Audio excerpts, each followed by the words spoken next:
Assalamualaikum warahmatullahi wabarakatuh. Hai guys, kembali ke channel aku. Jadi guys, hari ini aku akan membahas dua hal yang berbeda yang masuk ke DM Instagram aku. Jadi ada beberapa pertanyaan gitu dari teman-teman yang nanyain tentang yang pertama, cara penanganan plasenta di Jepang itu seperti apa, terutama untuk kita sebagai muslim.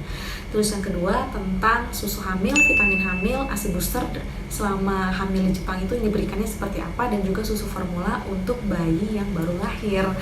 Nah, sebelum aku bahas itu semua, aku minta teman-teman yang baru berkunjung jangan lupa di-subscribe dulu ya.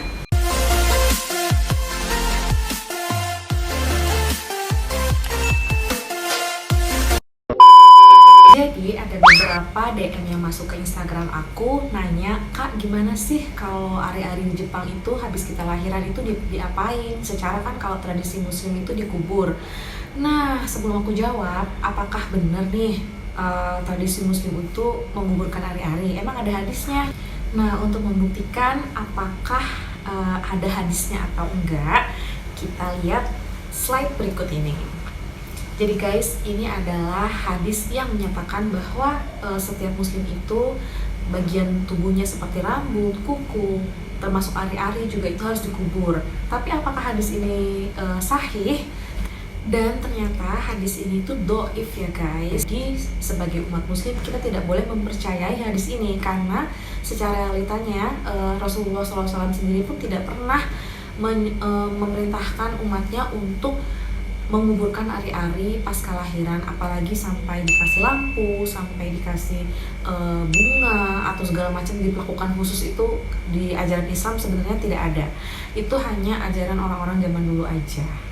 Dan kita balik ke pertanyaannya, kalau misalnya di Jepang itu ari-arinya seperti apa? Nah, kalau di Jepang itu guys, dia ada dua cara.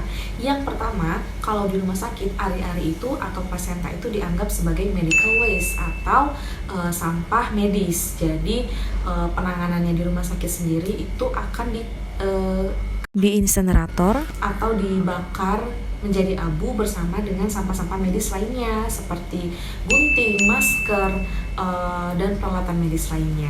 Tapi yang cara ekstrim juga ada guys. Ada beberapa orang Jepang juga yang memperlakukan ari-ari ini lebih ekstrim lagi. Jadi ada yang minta dibawa pulang dan bukan untuk dikubur tapi untuk dimakan sama mereka. Nah guys, jadi itu dia, kalau misalkan kita lahiran di Jepang, kita bisa milih ari-arinya bisa dibawa pulang atau biar diserahkan oleh pihak rumah sakit. Kalau pas aku dulu pribadi, itu aku serahkan ke pihak rumah sakit karena biar aku nggak mau repot, jadi biar mereka aja yang ngurus ari-arinya biar dibakar menjadi abu. Jadi guys, nggak sedikit yang nanya ke DM Instagram aku, "Kak, selama kakak hamil di Jepang kemarin dikasih susu hamil apa sama dokternya, apakah muslim friendly, apakah halal, terus vitaminnya vitamin apa aja gitu kan, terus pas lahiran ASI boosternya apa yang dikasih." Nah guys, jadi sebenarnya kalau di Jepang itu dari awal aku hamil itu aku nggak dikasih susu hamil apapun, walaupun aku pas 3 bulan pertama itu mabuk-mabuk banget, jadi nggak bisa makan. Kalau makan muntah, tetap nggak dikasih susu hamil sama dokternya, karena memang di Jepang itu nggak ada susu hamil sama sekali. Jadi susu hamil itu hanya ada di Indonesia. Dan untuk vitaminnya sendiri, aku juga nggak dikasih vitamin apa-apa guys. Padahal saat aku konsultasi kehamilan itu, aku udah bilang ke dokternya, aku nggak bisa makan apa-apa kecuali makan Indomie aja. Jadi ada Indomie di Jepang itu yang jualnya di toko Indonesia ataupun toko-toko Asia. Dari sejak aku tahu aku hamil dan kemudian besoknya aku langsung morning sickness segala macam, aku nggak bisa makan nasi, nggak bisa makan makanan yang lauk pauk, walaupun buah-buahan juga aku nggak bisa. Jadi aku minta dokternya itu ngasih vitamin ke aku biar ada asupan nutrisi ataupun gizi ataupun apapun lah yang bisa buat bayi aku gitu kan, biar perkembangan dia optimal walaupun aku nggak bisa makan gitu. Tapi dokter malah nyaranin aku untuk diinfus karena kata dokter vitamin khusus ibu hamil di Jepang itu nggak ada. Jadi kalau kamu cuma bisanya makan mie, makan noodle, makan ramen atau apapun, makan yang apapun kamu bisa kata dokternya. Kalau kamu cuma bisa makan roti, kalau kamu cuma bisa makan coklat, makan. Pokoknya makan apapun yang kamu bisa, asal jangan alkohol, jangan ngerokok dan segala yang membahayakan gitu. Tapi kalau misalkan kamu nggak bisa makan sama sekali, even itu air putih nggak masuk dan itu muntah, nah itu yang harus diinfus kata dokternya gitu guys. Jadi alhamdulillahnya saat itu aku masih bisa makan Indomie walaupun aku nggak bisa makan nasi, jadi nggak sempet diinfus guys. Jadi guys, dari awal aku hamil trimester pertama sampai aku mau melahirkan, aku nggak dikasih vitamin apapun dan nggak dikasih susu hamil apapun sama dokternya. Sampai dokternya tuh bingung susu hamil.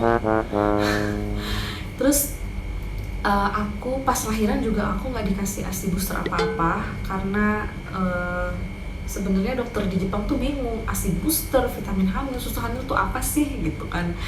Ya udah, jadi pas lahiran nggak dikasih ASI booster. ASI boosternya adalah makanan, asupan makanan yang bergizi dan kasih sayang orang-orang terdekat, terutama kasih sayang suami. Jadi selama aku hamil di Jepang itu aku hanya dikasih zat besi aja guys sama dokternya karena memang kebetulan aku anemia. Jadi aku hanya dikasih zat besi dan pas kelahiran pun aku masih dikasih zat besi juga karena pas dicek darahnya juga masih anemia gitu. Oh ya, dan ada juga pertanyaan yang masuk tentang susu formula yang akan diberikan kepada bayi yang baru lahir, yang halalnya seperti apa.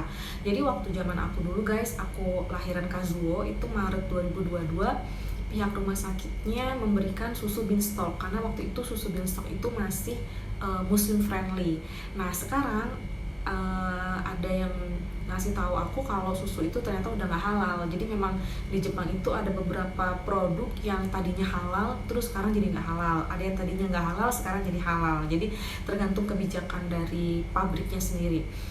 Dan saranku sih buat teman-teman yang memang sekarang itu lagi hamil dan mau melahirkan di Jepang, mending just tip aja ke Indonesia gitu, maksudnya minta dikirim susu dari Indonesia buat dikirim ke Jepang karena itu menurut aku memang lebih aman sih ya untuk kita sebagai muslim. Karena kalau di Jepang itu, kalau kita lahiran di Jepang itu kita harus mempersiapkan susu formulanya sendiri atau minta rumah sakit yang nyiapin, tapi kan kita nggak tahu kalau rumah sakit yang nyiapin, mereka nggak tahu itu masih halal atau enggak untuk kita gitu. Walaupun kondisi kita udah siap untuk ASI, kita udah yakin ASI kita banyak, tapi tetap pihak rumah sakit pengen kita nyiapin susu formula untuk jaga-jaga hari pertama ASInya keluarnya dikit, atau sampai hari kedua, hari ketiga ASInya keluarnya dikit, itu untuk jaga-jaga jadi bayi kita nanti dikasih susu formula.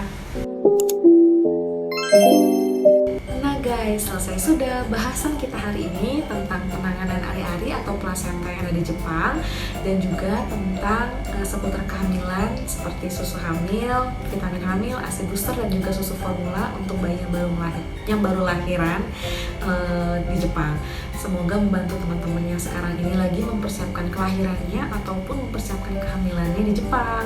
Nah, terima kasih yang udah nonton sampai selesai. Jangan lupa di subscribe, like, dan komen, share juga ke media sosial teman-teman, dan jangan lupa di follow Instagram aku biar nggak ketinggalan informasi tentang updatean selanjutnya. Makasih banyak ya. Wassalamualaikum warahmatullahi wabarakatuh. Dadah.